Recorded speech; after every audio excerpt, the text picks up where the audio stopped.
તો હું તમને હમણાં થોડા પોઈન્ટ્સ કહીશ જે તમારા સંગીતની શાનને ખૂબ જ યાદગાર બનાવશે અને એને એકદમ બ્લાસ્ટ બનાવશે. તો આ રીલને અત્યારથી જ સેવ કરી લ્યો. ધ ફર્સ્ટ પોઈન્ટ ઇઝ કે મેક્સિમમ 8 થી 10 પરફોર્મન્સીસ હોવા જોઈએ, એનાથી વધારે નહીં, અને એ પણ 2 થી 3 મિનિટના. અગર આખું ફેમિલી પરફોર્મ કરે છે તો maximum 5 minutes, that's it. The second point is કે જે તમારું ઓડિયન્સ છે અને જે સ્ટેજ છે એની વચ્ચેનો ગેપ મિનિમલ હોવો જોઈએ, તો તમારું ઓડિયન્સ ઇવેન્ટ સાથે કનેક્ટેડ રહેશે, બાકી દે વુડ ગેટ ડિસ્કનેક્ટેડ.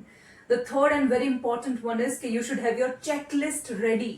તમારા ડાન્સ પરફોર્મન્સીસના પ્રોપ્સ છે, કેક લઈ આવવાની હોય, રિંગ હોય, એક્સેટ્રા એ રેડી હોવું જોઈએ. The fourth and most important one is of course an anchor who is the heart of an event. તો તમારા ફેમિલી સાથે કનેક્ટેડ રહી અને તમારા વેડિંગને, તમારા સંગીતને ખૂબ જ યાદગાર બનાવવા વાળી વ્યક્તિ. ઓફકોર્સ એના માટે તમે મને કોન્ટેક્ટ કરી શકો છો. અને આવા ઘણા બધા પોઈન્ટ્સ છે જે મેં નીચે કેપ્શનમાં મેન્શન કર્યા છે. Check those out without fail. અને આ રીલને એ લોકો સાથે ફોરવર્ડ કરો કે જેમના નવેમ્બર, ડિસેમ્બર, જાન્યુઆરી, ફેબ્રુઆરીના મેરેજ આવતા હોય, ટુ મેક ધેર સંગીત સંધ્યા અ બ્લાસ્ટ.